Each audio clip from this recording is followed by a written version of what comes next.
मेरी एक बहन है, उनका छोटा सा पुत्र, तो वो बहुत छोटा सा था, उसको कुछ पता ही नहीं था, तब की बात है। तो बहन क्या करती थी कि रोटी में मक्खन लगा करके और उसको खिलाती थी, और वो जब नहीं खाता था तो उसको थोड़ा डांटती थी, थोड़ा धर देती थी। एक दिन क्या देखा कि वो रोटी मक्खन रोल लेकर के गुटमुन चल के मंदिर चला गया। अब वो ठाकुर जी के मुंह में उसको देवे, और जब ठाकुर जी नहीं खावे तो ठाकुर जी को थप्पड़ दिखावे अपनी माँ की तरह, क्योंकि ऐसे ही उसकी माँ मारती थी। और मेरी बहन जल्दी बोले, जल्दी आओ, जल्दी देखो क्या कर रहा है। तो देखे तो वो ठाकुर जी लुढ़के पड़े और उनको रोटी देवे, और नहीं खामे सो हाथ उठावे। तब देख करके लगा कि ये सरल सहज स्वभाव अब तो नहीं है किसी के अंदर है? हम तो बड़े चतुर हैं। मैंने पहले भी कहा, अब भी कहूंगा, सारे दोषों से निवृत्त होना संभव है संसार में, लेकिन एक बार यदि आप चतुर हो गए ना तो सरल होना बहुत मुश्किल है, सहज होना बहुत मुश्किल है। इसलिए भैया चतुर जितने बन चुके हो उतने ही रहो, अब उससे ज्यादा चतुर मत बनना। क्योंकि एक चीज हमने सब जगह देख ली कि चतुराई सबसे बड़ी बाधा है भगवत मिलन में। संसार में श्रेष्ठ होने में चतुराई सहायक है। चतुराई का मतलब बहुत बुद्धिमान होना, बहुत बुद्धियुक्त होना, कभी भी किसी भी परिस्थिति से कैसे निकलना है 2 मिनट में आकलन लगा लेना, ये चतुर व्यक्ति का लक्षण है। पर ठाकुर जी के जो होते हैं वो कैसी भी परिस्थिति हो जाए वो तो बस हाथ पसार ठाकुर जी से कहें, ठाकुर जी हमको कछु ना है पता, कैसे का करना, आप ही बताओ, आप ही निकारो, आप जानो, आपको काम। अब देखो सरलता किसको कहते हैं?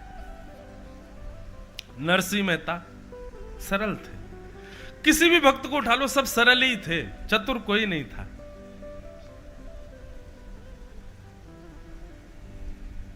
प्रसंग आता है, मैं कभी कभी कथा में सुनाता हूं कि जब नरसिंह मेहता के पुत्र का ब्याह संबंध पक्का हुआ,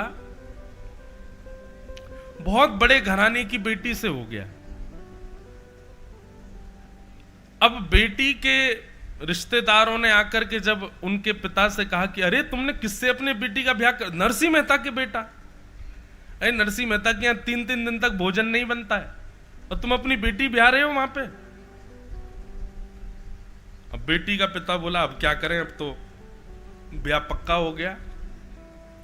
तब एक चतुर व्यक्ति ने बेटी के पिता से कहा, बोले काम करो, आप नरसिंह मेहता को पत्र लिख करके ये भेज दो कि ऐसी बारात होनी चाहिए तो हम ब्याह करेंगे, नहीं तो हम नहीं करेंगे।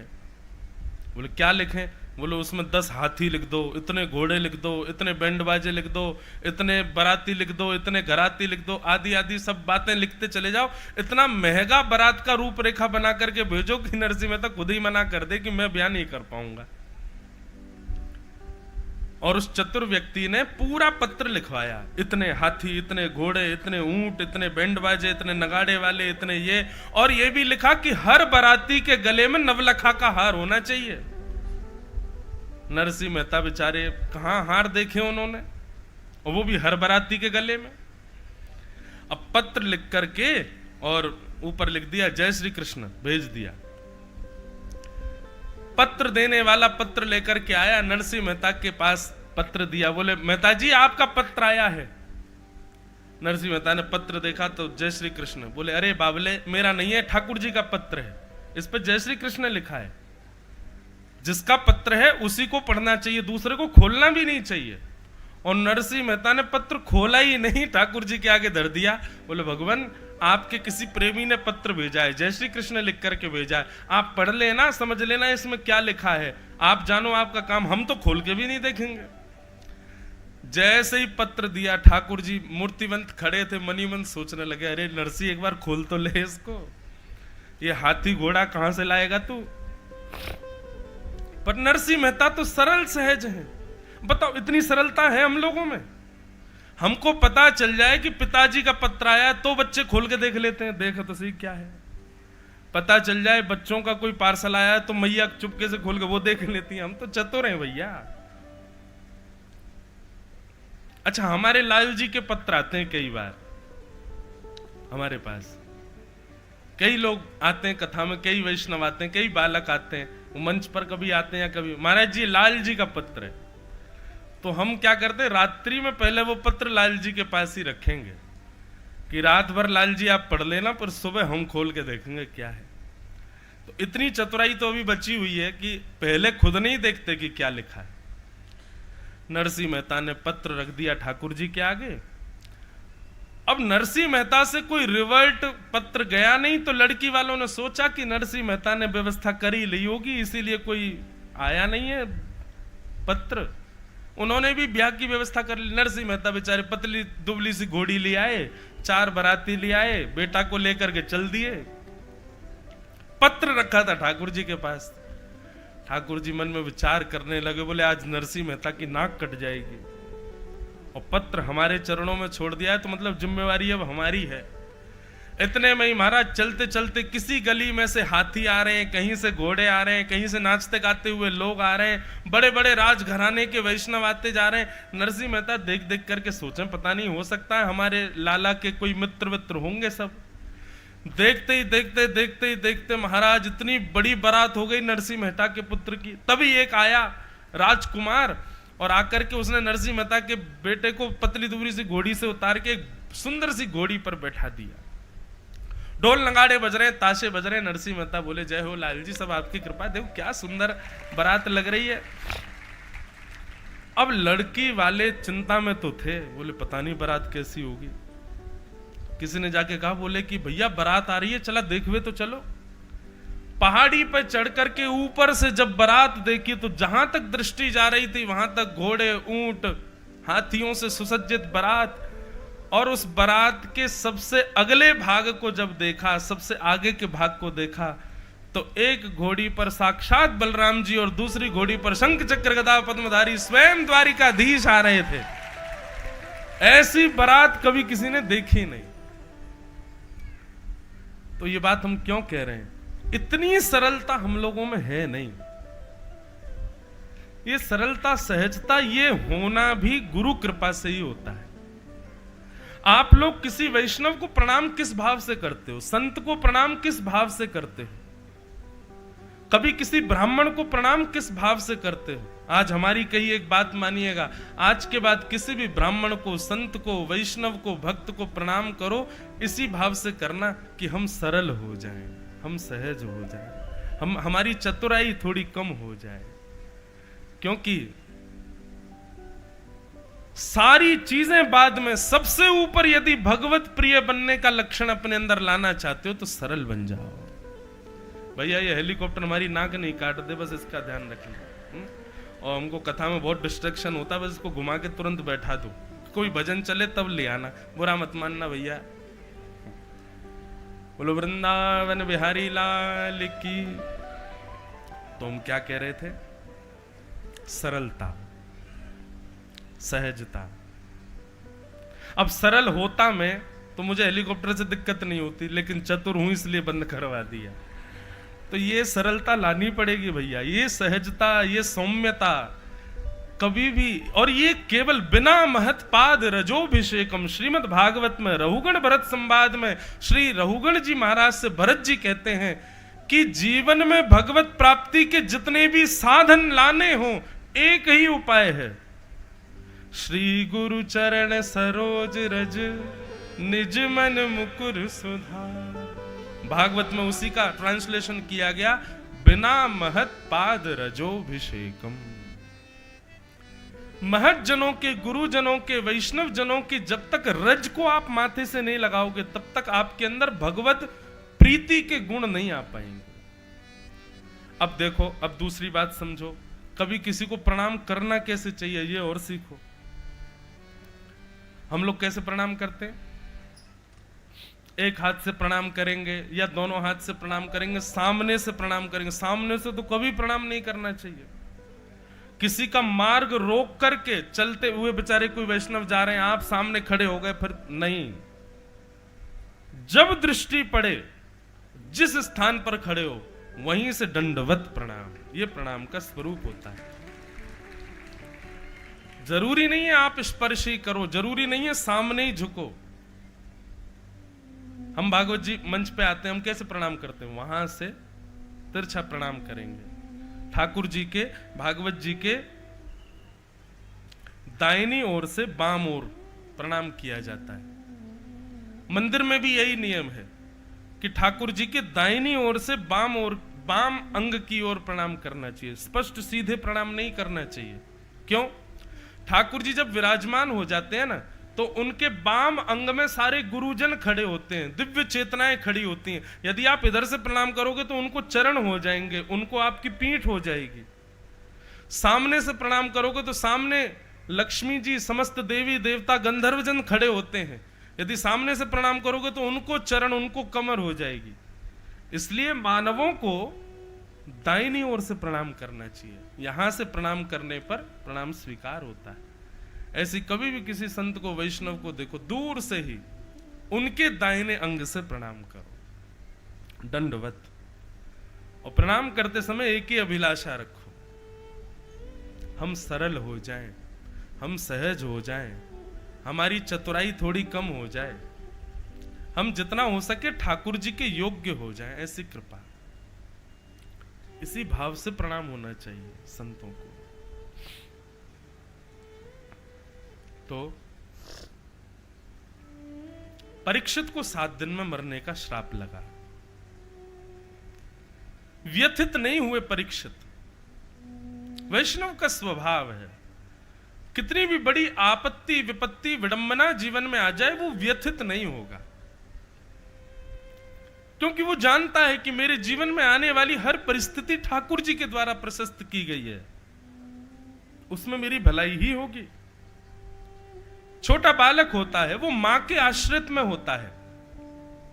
मां जो खिलाए, जो पहनाए, जहां ले जाए, उसको पता है कि मेरी भलाई ही सोचेगी, उसके अतिरिक्त नहीं है। ऐसा भाव मन में आना, इसको कहते हैं समर्पण।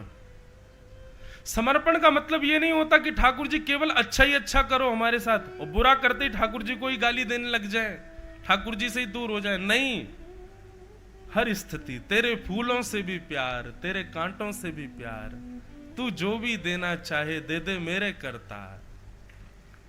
मुझे कोई शिकायत नहीं, न कोई शिकायत, नहीं कोई अर्जी, कर लो करा लो प्रभु, जो है तेरी मर्जी।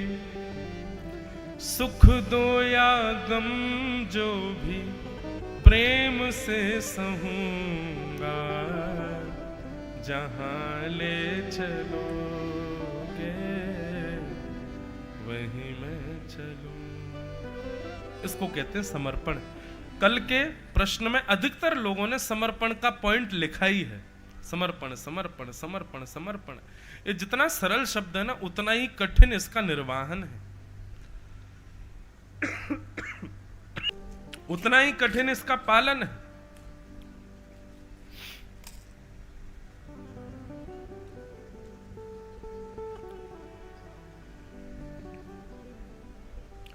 क्योंकि एक बार जब आप समर्पण का भाव चित्त में ले आते हैं, तो ठाकुर जी भी कमर कस लेते हैं अपनी।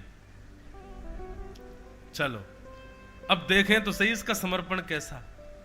और फिर खूब विपत्तियां आएंगी, खूब आपत्तियां आएंगी, खूब उतार चढ़ाव जीवन में आएंगे। रहो अब समर्पित भाव से, बस डगमगाना नहीं। परीक्षित जी व्यथित नहीं हुए। गंगा के तट पर जाकर के सब संतों से जाकर के पूछा कि भगवान अब मुझे बतलाइए, म्रियमाण व्यक्ति की मुक्ति का उपाय क्या है।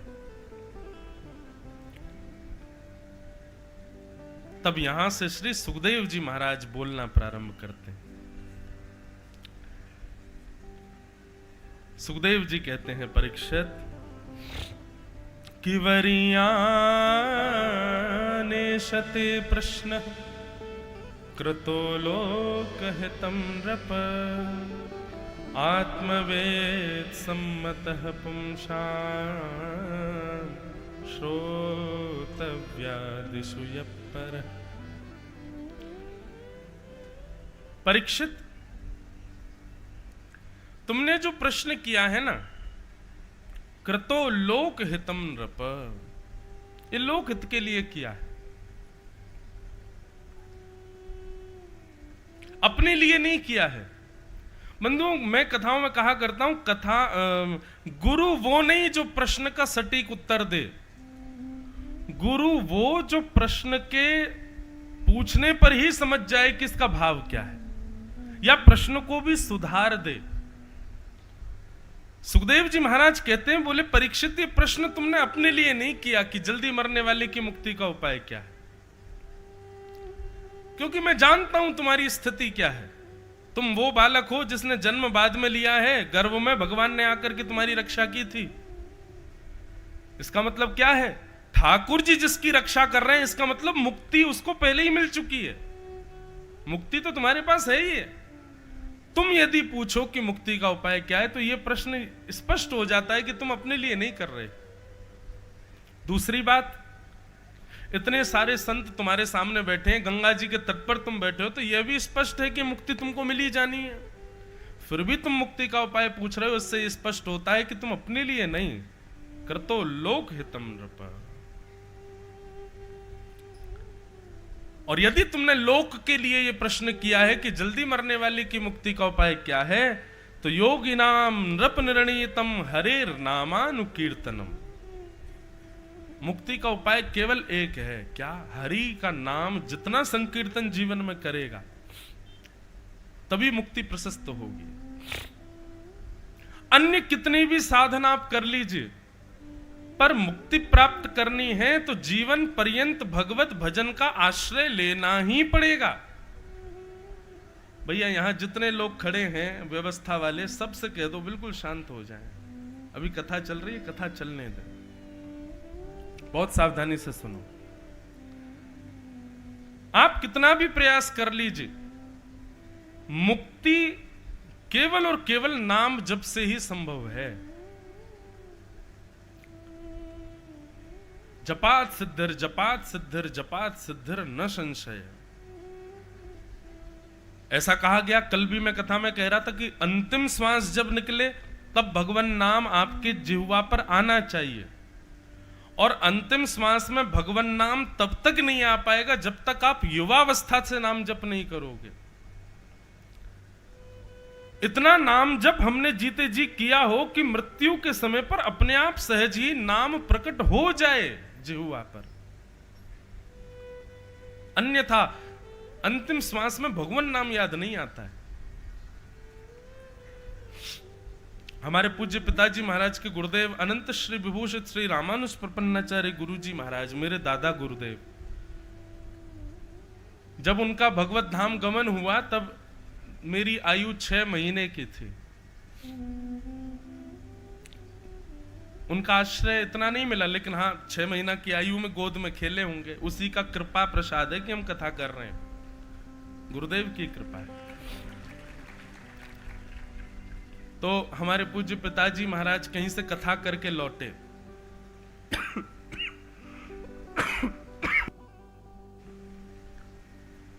26 वर्ष पूर्व की बात। और बस पिताजी का नियम था, आते ही घर पर सबसे पहले गुरुदेव को प्रणाम करने जाते थे, चाहे रात में 2 बजे आए। और गुरुदेव भी प्रतीक्षा करते थे, ठाकुर जी आएंगे, उनसे मिलेंगे, तब शयन में जाते थे। उस दिन रात्रि को पिताजी जैसे ही आए, सीधे गुरुदेव के पास गए, तो गुरुदेव ने सहज ही कहा, बोले सुनो यहां बैठो। पिताजी बैठ गए, तो उनके गोद में गुरुदेव ने सर रखा और लेट गए। और लेट करके पिताजी सर दबा रहे थे, हाथ दबा रहे हैं। और बस उसी क्षण अर्धरात्रि का समय, श्री कृष्ण गोविंद हरे मुरारे, हे नाथ नारायण वासुदेव। श्री कृष्ण गोविंद हरे मुरारे, हे नाथ नारायण वासुदेव। इस मंत्र का उच्चारण करते करते पिताजी की गोद में सर रखे रखे गुरुदेव भगवत धाम को प्रस्थान कर गए। ये सामान्य बात नहीं है, ये सहज व्यक्ति नहीं कर सकता। शास्त्र प्रमाण देते हैं कि व्यक्ति का जब अंतिम समय समीप आता है तो कंठे घुरघुरायते, कंठ से घुर घुर घुर घुर ऐसी आवाज आती है, भगवान नाम नहीं निकलता। भगवान नाम वही ले सकता है जिस व्यक्ति ने संपूर्ण जीवन भगवान नाम लिया हो। क्योंकि सब जगह शास्त्रों में लिखा है कि अंत में भगवान नाम लोगे तभी मुक्ति मिलेगी। तो फिर आप प्रश्न करोगे तो फिर जीवन भर क्यों जपें, अंत में ही जप लेंगे। अंत में जपने के लिए जीवन भर जपना पड़ेगा। अंतिम स्मृति में तो तभी आ सकता है, नहीं तो संभव नहीं है।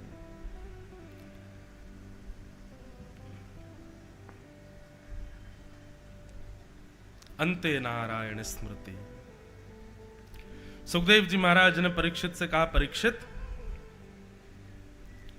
आपने अपने लिए यह प्रश्न नहीं किया है, क्योंकि आप तो पहले ही मुक्ति के निधान में हो। आपकी रक्षा स्वयं भगवान कर रहे हैं। परीक्षित, यदि आप अपने लिए पूछना चाहते हैं तो आपको तो यह पूछना चाहिए कि भक्ति का उपाय क्या है, मैं भक्ति प्राप्त कैसे करूं। जीवन के 7 दिन आपके शेष बचे हैं, यह मत पूछो कि मुक्ति कैसे मिलेगी, यह पूछो कि भक्ति कैसे मिलेगी। क्यों? क्योंकि मुक्ति के लिए तो अंतिम क्षण भी काफी है। 7वें दिन हम आ जाएंगे, जिस दिन तुम्हारे प्राण निकल रहे होंगे उस समय सब लोग मिलकर के हरिनाम संकीर्तन कर देंगे। हरिनाम संकीर्तन सुनते सुनते तुम भी गा देना, तक्षक सर्प आके डस देगा, नाम गाते हुए प्राण त्यागोगे, मुक्ति तुमको मिल जाएगी। पर ये 6 दिन और जो शेष बचे हैं, 7 दिन में मरने का, इसमें क्या करोगे?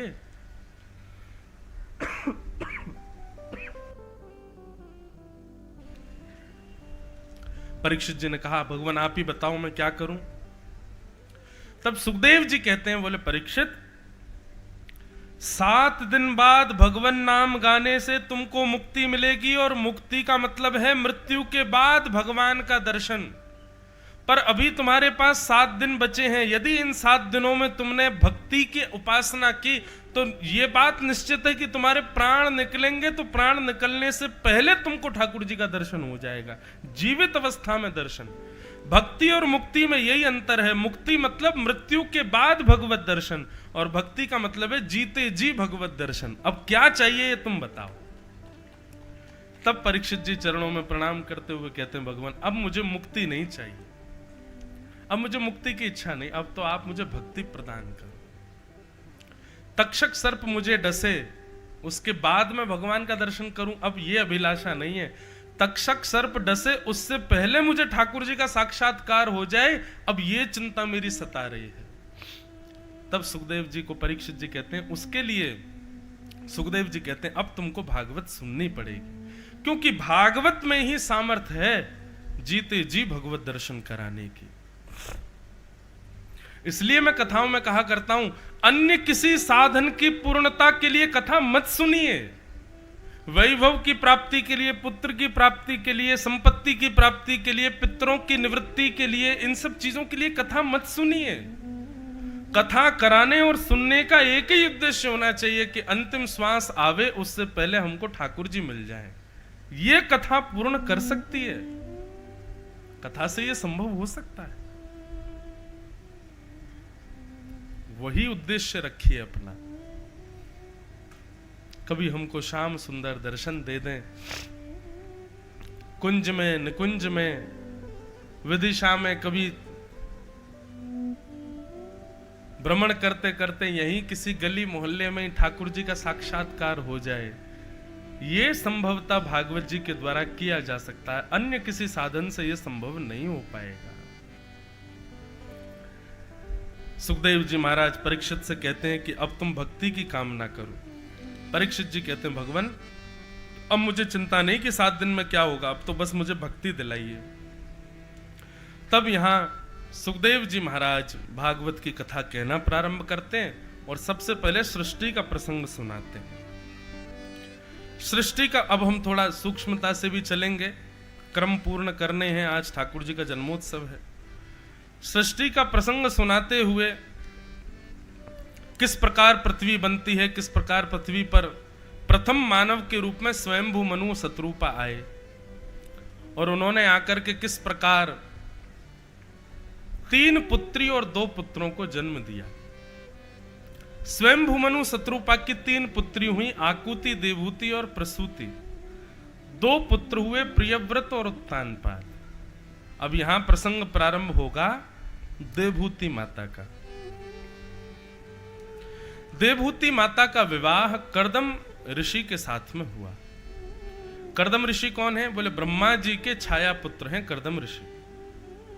अभी मैंने कुछ दिन पहले ये कथा का एक भाव कहा था, लोगों ने खूब उसको वायरल किया। किस बात से? ध्यान से सुनना।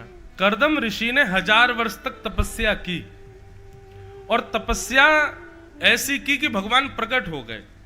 प्रकट होकर भगवान ने कहा कि कर्दम ऋषि मांगो क्या चाहिए। तो कर्दम ऋषि ने जो वरदान मांगा वो बहुत सुंदर है। क्या मांग रहे हैं कर्दम ऋषि? कि तथा सचाहम परिवोडु काम समान शीलाम ग्रह मेधेनुम उपैवान मूलमशेष मूलम दुराशय काम दुदांग्रिपस्य।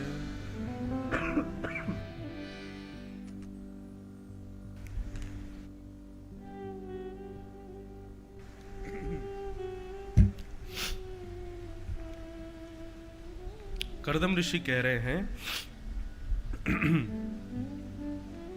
ठाकुर जी 1000 वर्ष की तपस्या से मुझे आपसे कुछ चाहिए। भगवान बोले मांगो क्या चाहिए। सब लोग इधर देखो, सावधानी से सुनना।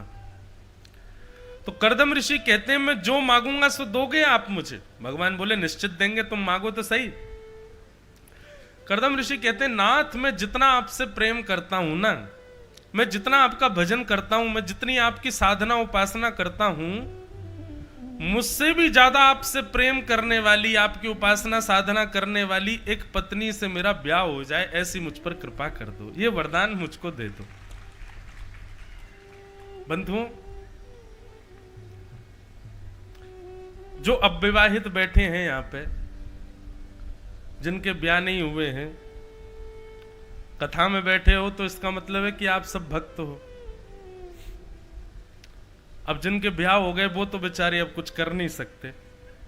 जिनके नहीं हुए हैं उनके पास अभी एक मौका है। इस श्लोक का निरंतर पाठ करना प्रारंभ कर दो। कई वैष्णव बालक भी, कई भक्त हो जाते हैं बालक कथा सुन के, वो कहते हैं कि महाराज जी अब हमको ब्याह करने के लिए माता पिता पीछे पड़ने, क्या करें? करना है। धन्यो गृहस्थाश्रम, गृहस्थाश्रम धन्य है।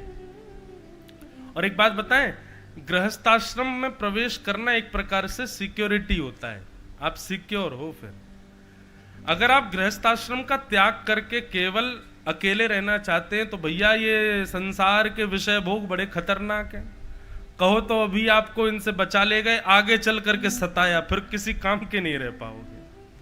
इसलिए अच्छा है कि गृहस्थाश्रम में प्रवेश करो, पर इस मंत्र का नित्य जाप किया करो। ठाकुर जी से एक ही बात कहा करो, हे गोपाल जी, हम आपसे जितना प्रेम करते हैं, हम आपको जितना दुलार करते हैं, आपकी जितनी सेवा करते हैं, हमसे भी कई गुना ज्यादा आपसे प्रेम करने वाला, आपसे आपकी सेवा करने वाला हमको जीवन साथी मिले, ऐसी कृपा करो।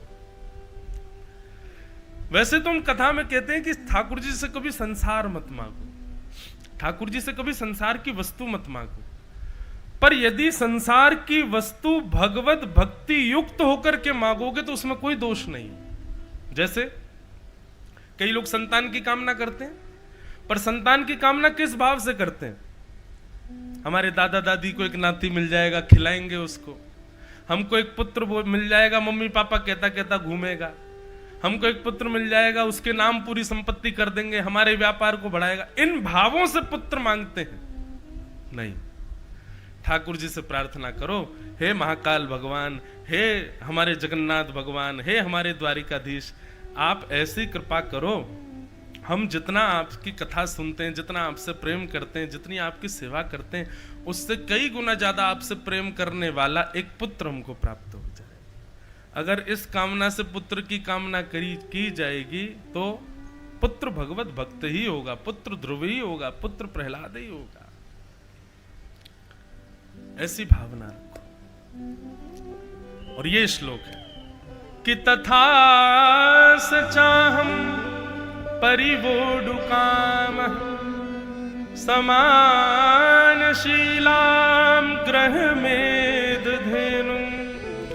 उपैवान्मूलमशेषमूलम् दुराशयः कामदुदाङ्घ्रिपश्य तथा स चाहं परिवोढुकाम।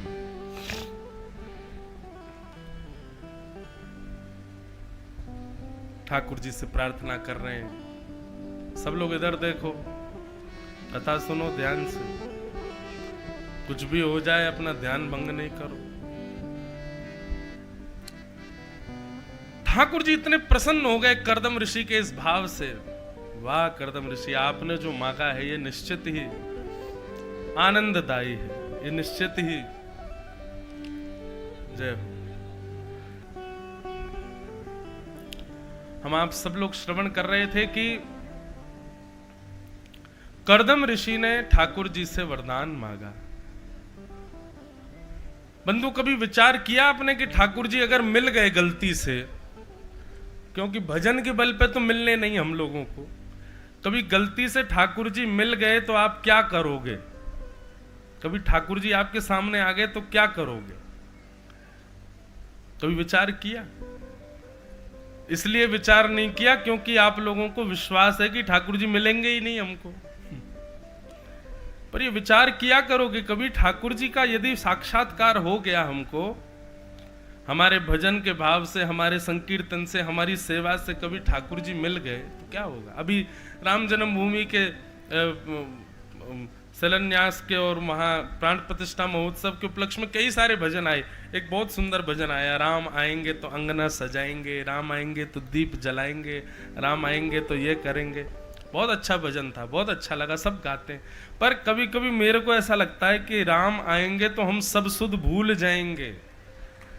अगर इतना भी ध्यान रहा कि हमको दीप जलाना है, अगर इतना भी ध्यान रहा कि घर साफ करना है, इतना भी ध्यान रहा कि उनके लिए सुंदर व्यवस्था करनी है, तो समझो राम जी नहीं कोई और ही आया है। क्योंकि आपको इतनी सुध है कि करना क्या है, सुध नहीं रहेगी, इतनी स्थिति भी नहीं रहेगी। सोचोगे कुछ होगा कुछ, करोगे कुछ होगा कुछ, स्थिति ऐसी होगी। पर आज हमारी व्यासपीठ से कही एक बात मानिएगा, एक मन में विचार तो कीजिए कि ठाकुर जी कभी मिल गए तो हम उनसे बात क्या करेंगे, हम उनसे कहेंगे क्या? वो बात अलग है कि वो आएंगे तब हम कुछ नहीं कह पाएंगे, लेकिन सोच तो लो पहले मन में, इतना विश्वास तो कर लो भाई। सेल्फ कॉन्फिडेंस बहुत जरूरी होता है। इतना कॉन्फिडेंस तो रखो, ठाकुर जी आए तो ऐसे बैठाएंगे, ऐसे करेंगे। बातचीत की पहले ही विचारधारा तो रखो, मिले ना मिले ये उनके ऊपर है। क्या पता हमारी विचारधारा से कहीं वो प्रसन्न हो जाएं, बोले अच्छा इतना सुंदर व्यवस्था तो इससे मिलना चाहिए।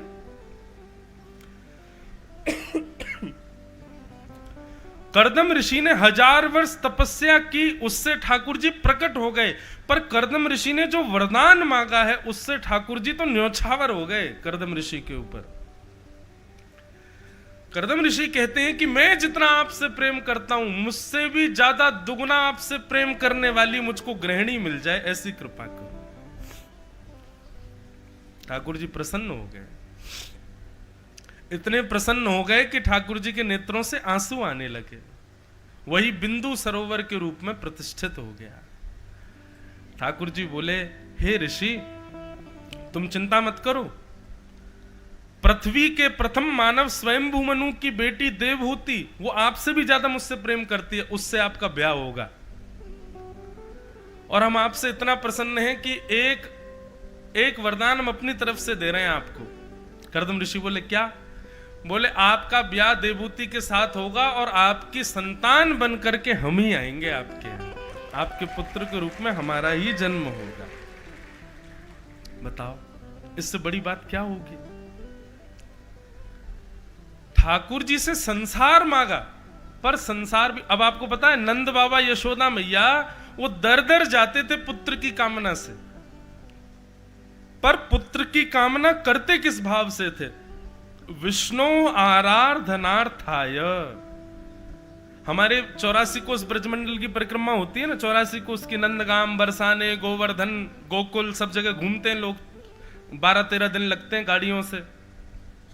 ये 84 कोस क्यों है वृंदावन में, ब्रज में? क्योंकि नंद बाबा यशोदा ने दर दर जाकर के कामना की थी कि हमको एक पुत्र हो जाए। और जब ठाकुर जी का जन्म हुआ तो नंद बाबा यशोदा बोले अब लाला है गयो, अब चलो लाला को लेके 84 सब जगह चलेंगे तीर्थों में। तब ठाकुर जी बोले बाबा अब आप इतने वृद्ध है गए हो, कहाँ बद्रीनाथ केदारनाथ लेके जाओगे, यहीं डटो, मैं सबरे तीर्थन को यहीं बुला दूंगा। और सारे तीर्थों को ठाकुर जी ने ब्रज में प्रकट कर दिया। तो बद्रीनाथ, केदारनाथ, गंगोत्री, यमुनोत्री सब हैं वृंदावन में, इसलिए 84 कोस की यात्रा होती है। पर नंद बाबा यशोदा ने पुत्र की कामना की किस भाव से थी? इस भाव से नहीं कि हमारी संपत्ति संभालेगा, हमारा वंश आगे बढ़ाएगा। वे हर दर पर जाकर के कहते थे हमको ऐसी संतान दो जो संतान बड़े होकर के गौ सेवा करे, संत सेवा करे, वैष्णव सेवा करे, ब्रजवासियों की सेवा करे, यमुना जी की सेवा करे, संपूर्ण ब्रजमंडल का लालन पालन करे।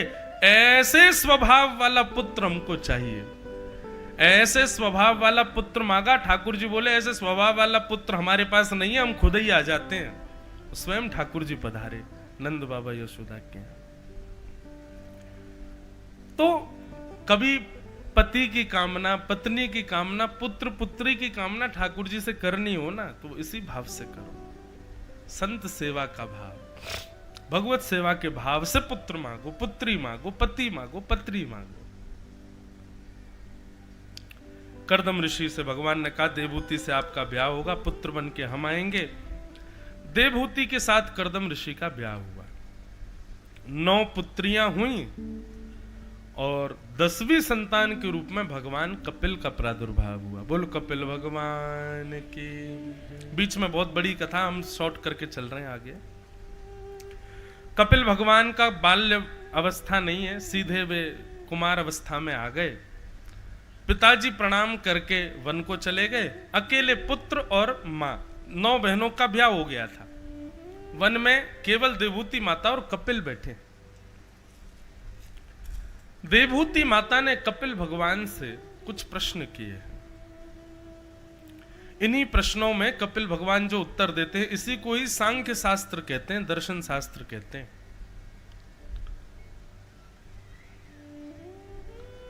देवहूति माता के कुछ प्रश्न बड़े सुंदर हैं।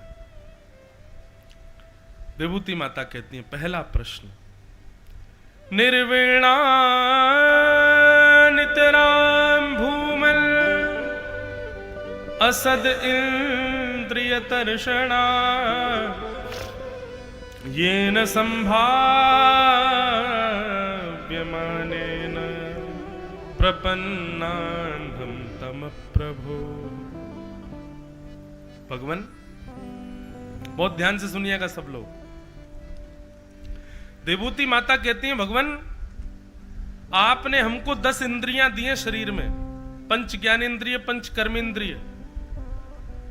मानव सुबह से शाम तक इन 10 इंद्रियों की इच्छा पूरी करता रहता है, परंतु इन इंद्रियों की इच्छाएं कभी समाप्ति ही नहीं होती। हर दिन एक नई इच्छा प्रकट हो जाती है। ठाकुर जी इन इंद्रियों की इच्छा पूरी करते करते करते करते हम नरक की ओर जा रहे हैं, कोई ऐसा उपाय बताओ जिससे हमारी इंद्रियों की इच्छाएं समाप्त हो जाएं।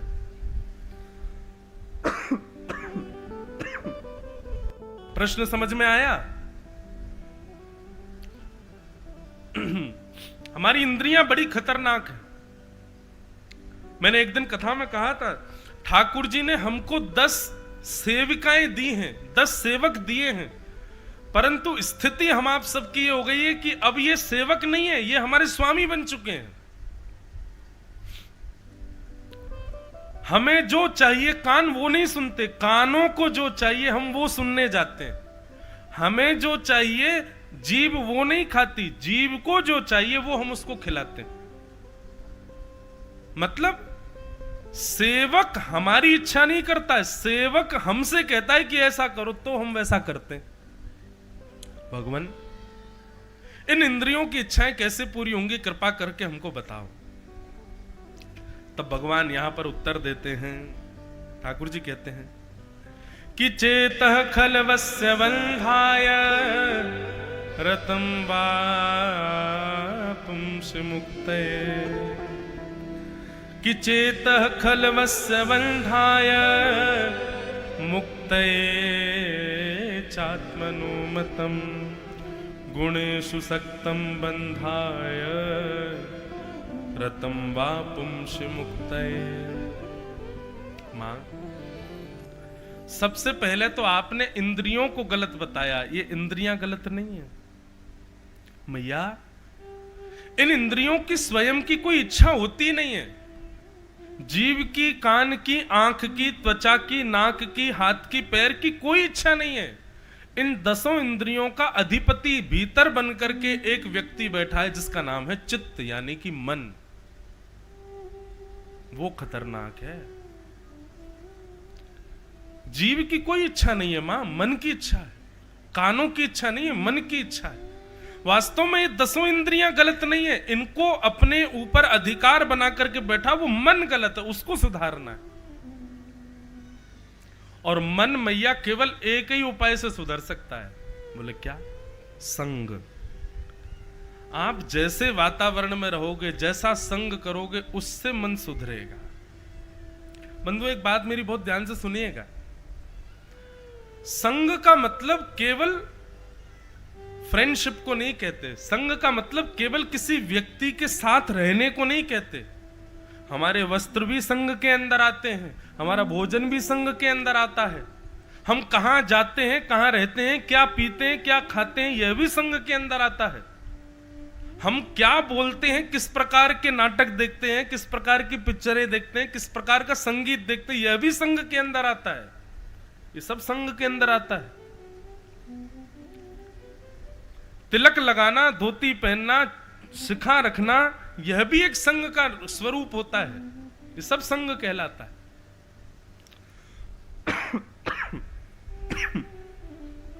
आज बटुक जी महाराज बता रहे थे कि हमारे बड़े महाराज जी, पूज्य श्री नागर जी महाराज, वो जब कथा करते हैं तो किसी गृहस्थी के यहां नहीं रुकते।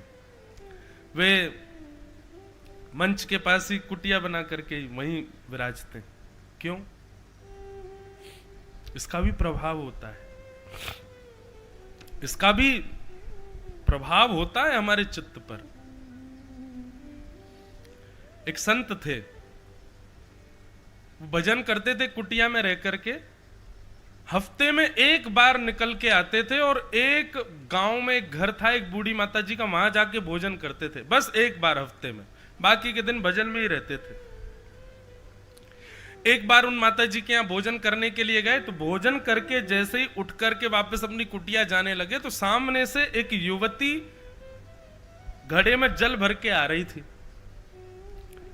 वैसे तो संत नीची नजर ही रखते थे, पर आज उनकी नजर थोड़ी सी उठी और उस युवती को देख करके उनके चित्त में केवल इतना भाव आया कि ठाकुर जी ने इसको कितना सुंदर स्वरूप दिया है। और ये भाव आते ही संत विचलित हो गए। मेरे चित्त में ये भाव आया कैसे कि ये सुंदर है? मेरा इतना भजन, मेरा इतना संयम, ये सब व्यर्थ हो गया आज। मैं तो समबुद्धि रखने वाला हूं, किसी को सुंदर कुरूप देखता ही नहीं हूं, फिर आज मेरे चित्त में यह भाव कैसे आया कि सुंदर है? उन्होंने सोचा जरूर ही अन्न में कोई कमी थी जो मैं खा के आया हूं। तुरंत मैया के पास गए, बोले मैया आज अन्न में कुछ मिलाया था क्या? बोले नहीं महाराज जी, आप जैसा खाते हो वैसे ही बनाया मैंने, वर्षों से जैसा बना रही हूं वैसा ही था। मैया कहीं तो कुछ गड़बड़ी हुई है, आप सब्जी कहीं और से लाई थी क्या? बोले नहीं, उसी दुकान से लाई थी जहां से लाती हूं। बोले सब्जी खरीदने वाला धन वो कहां से आया आपके पास? बोले मैं रुई की बत्तियां बनाती हूं, उसका विक्रय करती हूं, उससे जो धन मिलता है उससे सब्जियां खरीदती हूं। बोले रुई का विक्रय किसी गलत आदमी को किया था क्या? बोले नहीं, मेरे अपने ही कुछ लोग हैं, उन्हीं को देती हूं मैं। बोले मैया रुई का निर्माण कहीं किसी गलत स्थान पर किया था क्या? मैया बोली नहीं, घर में ही किया था, पर हां कल एक घटना हुई थी। बोले क्या? बोले मैं जिस प्रकाश के नीचे बैठ करके बत्तियां बनाती थी, कल मेरे घर का तेल खत्म हो गया था, तो मैं घर के प्रकाश में तो नहीं बना पाई, पड़ोसी के घर की खिड़की पर एक बत्ती रखी थी, उसका प्रकाश आंगन में आ रहा था, तो उसके प्रकाश में बैठ करके मैंने बत्ती बनाई, उसका विक्रय किया, उससे जो धन आया उस धन से सब्जी खरीदी, बना करके आपको पवाई। भैया ये पड़ोस में जो रहता है, इसके घर में जो दिया जल रहा है, ये दिया कैसे, कहां से तेल आता है, कहां से कैसे करता है? अब बोले इतना तो हमको नहीं पता। जब जांच करवाई तो पता चला कि वो पड़ोसी जो था वो डाकू था, वो चोरी चकारी करके जो धन कमाता था उससे तेल खरीदता था, तेल खरीद के उसने उससे दिया जलाया, उसके प्रकाश में बत्ती बना करके विक्रय करके धन कमा के सब्जी खरीद के बना करके संत को पवाई, उनके मन में विकार आ गया। सोचो कितना बचोगे आप। विकार इतने सूक्ष्म होते हैं, इतने सूक्ष्म होते हैं, वो कहीं से भी आपके अंदर प्रवेश कर सकते हैं। कितना बचेंगे आप? संभव ही नहीं है कि आप बच सको। इसीलिए थोड़ा थोड़ा प्रयास करते रहो। ये तिलक लगाना, नित्य सत्संग सुनना, ये एक प्रकार की वैक्सीनेशन है। जैसे कोरोना वायरस एक समय ऐसा आया था कि बच ही नहीं पाएगा कोई, ऐसा बचा ही नहीं पूरे भारत में जिसको नहीं हुआ वो वायरस। लेकिन कई लोगों ने इतना प्रोटोकॉल और उसका ध्यान रखा कि वायरस हुआ तो सही, लेकिन वो फिर भी बच गए, कोई इतनी दिक्कत हुई नहीं। ठीक वैसे ही भैया ये पाप जो है इतनी सूक्ष्मता से हमारे भीतर प्रवेश करते हैं, लेकिन आप कथा रूपी वैक्सीनेशन, संतों के चरण रूपी वैक्सीनेशन लगवाते रहा करो, ताकि ये वायरस आएंगे भी तो अपना प्रभाव नहीं डाल पाएंगे आपके ऊपर। संग से बचाओ, अपने वातावरण को शुद्ध रखो। हम नहीं कहते कि आप पूर्ण रूपेणी वैसे हो जाओ, थोड़ा थोड़ा प्रयास करो। आप कभी महापुरुषों को देखना, वो अपना जल संग लेके चलेंगे, अपना आसन संग लेकर के चलेंगे। कई महापुरुष तो अपनी सामग्रियां भी संग लेकर के चलते हैं। कई संत तो ऐसे हैं, वो पहले ज्वार या अनाज गैया को खवाएंगे, फिर गैया जब गोबर करेगी तो गोबर में निर्मित होके आएगा, फिर उसको धो करके सुखा करके उसकी रोटी बना के पाते हैं। तब भी मन इतना विचलित होता है कि उस पर वशीकरण कर पाना बहुत मुश्किल है। मन सामान्य नहीं है बंधुओं, बहुत खतरनाक है। इसलिए थोड़ा भी बच जाए तो बहुत बड़ी कृपा मानो ठाकुर जी की। भगवान कहते हैं मैया, संग यदि किसी व्यक्ति ने सुधार लिया तो निश्चित है कि उसका मन विचलित नहीं हो पाएगा। तब भगवान 5 प्रकार के गुण बताते हैं। ये 5 गुण जिसमें हो उसका संग करो। तितिक्षवः कारुणिका सुहृदः सर्वदेहिनां अजात शत्रवः शांता साधवः साधुभूषणा। सहनशीलता, दया, सबका हित चाहने वाला, किसी से शत्रुता ना रखने वाला और कम बोलने वाला, शांत रहने वाला, ये 5 लक्षण जिसमें हो उसका संग करना प्रारंभ कर दो। या ये 5 लक्षण जिसमें ना दिखे अपने अंदर लाना प्रारंभ कर दो। ये 5 लक्षण यदि हमारे भीतर आ गए तो निश्चित है कि मन इतना ज्यादा विचलित नहीं होगा। विचलित तो होगा पर इतना नहीं होगा। इस प्रकार भगवान कपिल ने मन को सुधारने के कारण बताए, नियम बताए। आगे फिर 25 तत्वों के बारे में बताया, अष्टांग योग के बारे में बताया, सब चीजों के बारे में बहुत विस्तृत जानकारी दी। फिर एक प्रसंग बहुत सुंदर आता है कि ठाकुर जी से देवूती माता ने पूछा कि आपके कितने प्रकार के भक्त होते हैं और आपको उनमें कौन सा वाले सबसे बढ़िया लगते हैं। तब भगवान ने अपने 4 प्रकार के भक्तों के बारे में बताया है। ध्यान से सुनिएगा। और ठाकुर जी को कौन से प्रिय हैं। पहला भक्त भगवान कहते हैं, अभिसंधाय यो हिंसाम दंभम मात्सर्यमेव वा संरंभी भिन्नग भावम मयि कुर्यात् स तामस। सबसे पहला तामसी भक्त, ये मुझको बिल्कुल प्रिय नहीं है। मैया बोली इसकी भावना क्या होती है? बोले केवल और केवल दूसरों की बुराई करता है मेरे से आके, आपने उस पर इतनी कृपा कर रखी है, पड़ोसी का धंधा बढ़िया चल रहा है, ये बढ़िया चल रहा है, वो बढ़िया चल रहा है, ठाकुर जी ने हम पे भी दृष्टि डालो, ने हम पे भी कृपा करो। अच्छा, जरूरी नहीं भगवान के प्रति, कई लोग संतों के प्रति भी ऐसी भावना रखते हैं, संतों के प्रति भी ऐसी भावना कर लेते हैं। महाराज जी आप उससे ज्यादा मिलते हैं, उसके पास ज्यादा बैठते हैं, उनके यहाँ तो ऐसे करते हैं, हमारे यहाँ भी करो। ऐसा नहीं होना चाहिए, इसको तामसी भाव कहते हैं। भगवान कहते हैं ये मुझे बिल्कुल प्रिय नहीं, जो दूसरों की शिकायत करते हैं मेरे से आके, और कहीं ना कहीं मेरा भजन केवल इस भाव से करते हैं कि किसी का अनहित हो। ये तामसी भक्त का लक्षण। दूसरा है राजस भक्त। राजस भक्त का लक्षण क्या है कि विषयान विसंधाय यश ऐश्वर्य में बाबा अर्चादा वर्चयेद्यो माम पृथक भावस राजस। राजस भक्त का लक्षण क्या है? बोले केवल और केवल यश वैभव कीर्ति संपत्ति मांगने ही आता है मेरे पास। ये दे दो, ये करा दो, ये करा दोगे तो ठाकुर जी सोने का छत्र चढ़ाऊंगा। वह ठाकुर जी को ही लोभ दे देते हैं कई लोग। हे जगदम्बा मैया मेरा जे काम हो गया तो मैं ऐसा करूंगा। मैया कहते नहीं करूंगी तो नहीं करोगे। सोने का छत्र चढ़ाएंगे, सवा मन लड्डू का भोग लगाएंगे, इतना दूध चढ़ाएंगे, ये करेंगे। वह ठाकुर जी को ही लोभ देते हैं हम लोग। आपने ऐसा कर दिया तो मैं ऐसा करूंगा। ठाकुर जी कहते हाँ तू ही तो मेरो पेट भर रहा है, तो ही तो मेरो भोजन चल रहा, तू ना करेगा तो होगा ही ना मेरो काम। इस प्रकार की भावना रखने वाले जो ठाकुर जी को ही लोभ देते हैं, अगर आपने ऐसा कर दिया तो मैं ये करूंगा। भगवान कहते हैं ये राजस भक्त हैं, ये भी मुझको बिल्कुल पसंद नहीं है। लेकिन मैया भक्तों की कैटेगरी में ये भी आते हैं, भक्त हैं पर मुझे प्रिय नहीं है। तीसरे कौन है? तब भगवान कहते हैं कि कर्म निर्हार मुद्दिश्य परस्मिन् वा तदर्पणम यज्ञे दष्टव्यमति पिति पृथक भावस सात्विक।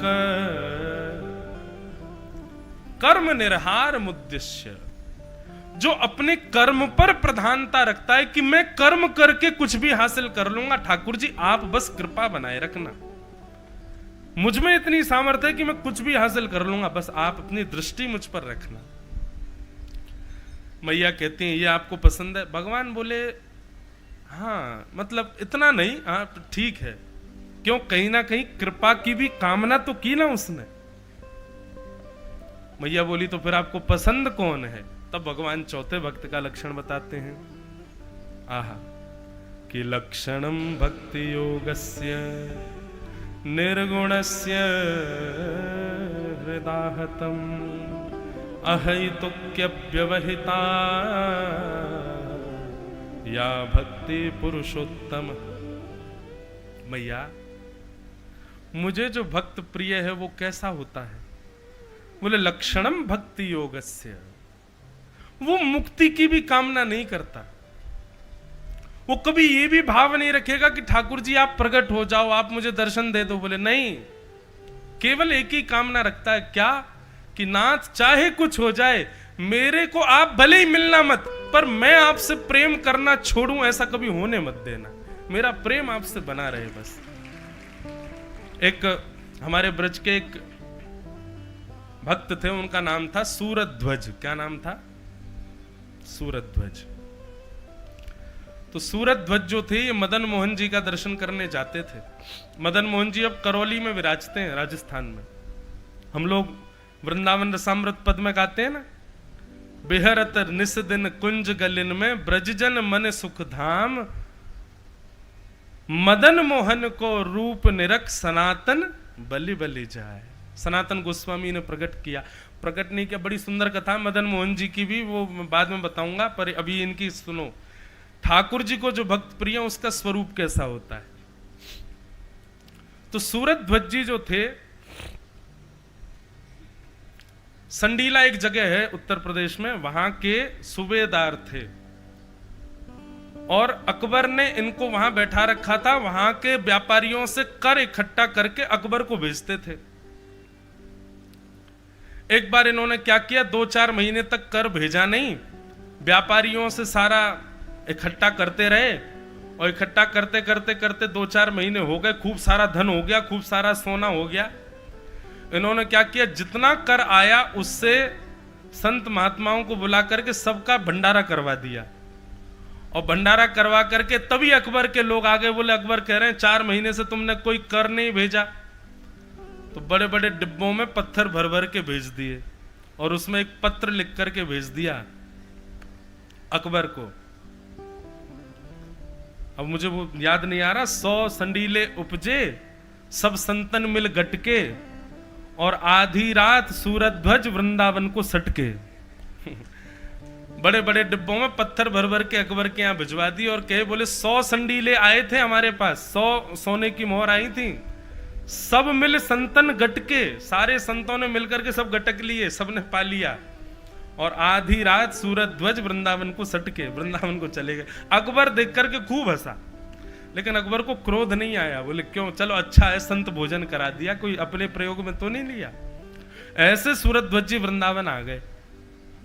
वृंदावन आकर के उन्होंने नियम लिया कि सुबह मंगला से लेकर के रात्रि शयन तक जितने दर्शन मदन मोहन जी की जितनी आरती होती थी, हर आरती में वो जाते थे। अष्टयाम होती है हमारे वृंदावन में, 8 बार अष्टयाम करते थे, और अष्टयाम करते हुए ठाकुर जी से एक ही प्रार्थना करते थे, क्या, संतन की पनही को रक्षक कहाऊं।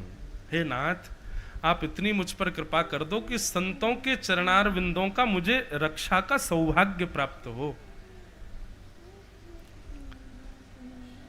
ठाकुर जी ने एक दिन परीक्षा ले ली, और सुबह सुबह मंगला में जैसे ही सूरज ध्वज जी जैसे मदन मोहन जी के दर्शन करने के लिए गए, तो एक संत खड़े थे। संत को देखते ही सूरज ध्वज जी बोले, बाबा चलो दर्शन, मंगला के दर्शन। संत बोले हम नहीं जा रहे। बोले क्यों नहीं जा रहे? बोले 2 दिन से हम रोज आते हैं, हमारे पादुकाओं को कोई चोरी कर ले जाता है, हम दर्शन को नहीं जा रहे। सूरज ध्वज जी बोले सुनो, पादुका मुझे दीजिए, आप जाओ दर्शन करो, मैं बैठा हूं पादुका लेकर के। संत बोले अरे नहीं नहीं, आपका दर्शन छूट जाएगा। अरे नहीं भगवान, आप जाओ दर्शन करो, मैं पादुका लेके बैठा हूं। संत ने अपनी पादुका उतार दी, संत तो चले गए दर्शन करने। अब सूरज ध्वज जी उन पादुकाओं को चित्त से लगा करके बैठे थे। संत वास्तव में परीक्षा लेने के लिए आए थे सूरज ध्वज जी की, क्योंकि वो रोज गाते थे, संतन की पनही को रक्षक कहाऊं। संत बोले आज देखूं सूरज ध्वज जी कितने संतों के चरणों की पनहियों की रक्षा करेंगे। मंगला का समय निकल गया, श्रृंगार का समय निकल गया, आरती का समय निकल गया, भोग का समय निकल गया, बाल भोग का समय निकल गया, राजभोग का समय आ गया, संत बाहर आए ही नहीं, भीतर ही बैठे रहे। और तब देख रहे हैं तो बाहर सूरज ध्वज जी अपनी छाती से लगाए संतों की उन पादुकाओं को लेकर के बैठे। संध्या के दर्शन खुल गए, औलाई हो गई, रात्रि का ब्यारू हो गया, शयन आरती होने लगी, लेकिन सूरज ध्वज जी ऐसे ही बैठे रहे। रात्रि के शयन दर्शन जब पूर्ण हुए, संत निकल करके बाहर आए, नेत्र सजल हो गए, आकर के सूरज ध्वज जी को हृदय से लगा लिया। बोले आज तुम्हारे दर्शन छूट गए ठाकुर जी के हमारे पादुकाओं के चक्कर में। सूरज ध्वज जी बोले नहीं भगवान, मैंने जितने दिन मदन मोहन जी के दर्शन किए, मैंने वरदान ही यही मांगा था कि हे ठाकुर जी, आप मुझे स्वीकार कर चुके हो, इसका प्रमाण मुझे इस रूप में देना कि किसी दिन किसी संत के पादुकाओं की रक्षा का अवसर मुझको देना। आज आपने दर्शन से दूर नहीं किया, बल्कि आज आपने मुझे प्रमाणित कर दिया कि मदन मोहन जी मुझसे प्रेम करते। संत तो पादुका लेकर के चले गए। आज पूरे दिन मदन मोहन जी के दर्शन नहीं हुए सूरज ध्वज जी को। कपाट बंद हो चुके थे, शयन कर गए ठाकुर जी, नियम टूट गया था सूरज ध्वज जी का। सूरज ध्वज जी सोचने लगे नियम तो टूट गया है, दहली को ही प्रणाम कर लें। दहली पर जैसे ही सर झुकाया तो पत्थर का अनुभव नहीं हुआ, सुंदर सुंदर उंगलियों का अनुभव माथे पर हुआ। जैसे ही नेत्र उठा करके देखा तो साक्षात मदन मोहन लाल जी खड़े हुए हैं, और सूरज ध्वज जी को हृदय से लगा लिया, अपने संगी ले गए ठाकुर जी। इसको क्या कहते हैं? निर्गुण भक्त। हमारा अगर कोई व्रत है, हमारा कोई नियम है और किसी वजह से यदि टूट जाए, हम 5 दिन तक उसको सोने नहीं देते। तेरी वजह से टूट गया मेरा नियम, तैने मेरा व्रत तोड़वा दिया, तैने महाकाल नहीं जाने दिया, तुम्हारी वजह से ओमकारेश्वर के दर्शन नहीं हुए, तुम्हारी वजह से यूं हो गया। हम बात बात पर उसको कोसते ही रहते हैं, पर नहीं, हर स्थिति को भगवत कृपा मान करके सहे, केवल चित्त में मुझे बिठा करके जो निर्गुण भाव से रहे, भैया वो मुझे सबसे ज्यादा प्रिय है। ये चतुर्थ भक्त का लक्ष्य। अब ये निर्गुण भक्त पे तो बहुत सारी कथाएं आ जाएंगी याद, सब सुनाऊंगा, कृष्ण जन्म भी करना है, पर निर्गुणता लाओ। कभी भी बंधुओं जीवन में कोई भी स्थिति हो जाए, एक बात सदैव याद रखना, उसके प्रति नकारात्मक भाव मत रखिएगा। व्यास जी को जुकाम हो गया, व्यास जी को खांसी हो गई, अब इसी पर ही मैं विचार करने लग जाऊं कि मुझसे कोई अपराध बन गया जो ठाकुर जी कथा में मुझको जुकाम खांसी कर दिए। नहीं, ऐसी भावना नहीं, नकारात्मकता नहीं आनी चाहिए चित्त में, बल्कि भाव ऐसा आना चाहिए, बोले कि शुद्ध पवित्र गले में तो तुमने खूब कथा करी, अब हमने विघ्न डाल दिया, अब हमारी कथा अच्छे से करके सुनाओ तो माने हम। ऐसी भावना, ये परीक्षात्मक रूप से लेकर के उसको भी पूर्ण करो। बाहर निकलते छींक आ गई, अरे नहीं अब गाड़ी में मत बैठो, छींक आ गई है, ये नकारात्मक भाव रखने ही नहीं है। हर स्थिति, हर परिस्थिति में यही रखना है कि नहीं, ठाकुर जी की कृपा है, ठाकुर जी का भाव है, ठाकुर जी का अनुग्रह है। हर स्थिति को सकारात्मक भाव से मान करके जीना, भगवत कृपा मान करके जीने वाले व्यक्ति को ही निर्गुण भक्त कहते हैं। इस प्रकार बहुत सारे भाव, बहुत सारे प्रश्न देवभूति माता ने किए, भगवान कपिल ने सबका उत्तर दिया। अंत में कपिल भगवान ने प्रश्न किया, मां आपके सारे प्रश्नों के मैंने उत्तर दिए, अब आप मुझे बताइए मेरे समस्त उत्तरों से आपने क्या पाया, सारी वार्तालाप का सार क्या है।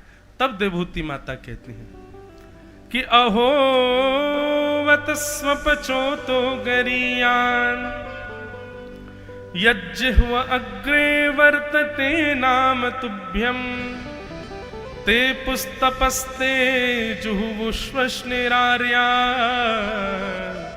ब्रह्मानुचूर्णाम गृणन्ति एते। देवभूति माता कहती हैं कि भगवान यदि कोई स्वपच व्यक्ति हो, स्वपच मतलब मांस खाने वाला, कोई स्वपच व्यक्ति हो, कितना भी पापी, कितना भी घनघोर दुष्कर्म करने वाला व्यक्ति हो, उसने आधे से ज्यादा जीवन भी यदि दुष्कर्म करके व्यतीत कर दिया हो, परंतु चेतना आने पर वो तुरंत सारे दुष्कर्मों का त्याग करके आपके नाम का आश्रय ले ले, तो चंद बचे हुए जीवन में भी आपके नाम के आश्रय से वो आपकी प्राप्ति कर लेगा। ये मैंने पाया है। समझ में आई बात? नहीं आई। किसी व्यक्ति ने अपना पूरा जीवन व्यभिचार में निकाल दिया, किसी व्यक्ति ने पूरा जीवन मांस भक्षण, मदिरा सेवन आदि आदि दूषित कामों में निकाल दिया, लेकिन एक दिन उसको चेतना आ गई और उसने सब त्याग करके ठाकुर जी के नाम का आश्रय ले लिया, तो बचे हुए शेष जीवन में यदि वो नाम का परिपूर्ण आश्रय ले लेगा, तो पूर्व के किए गए पापों को नष्ट करके वो नाम उस व्यक्ति को भगवत धाम की प्राप्ति करा देगा। ये आपके नाम की सामर्थ्य है। भगवान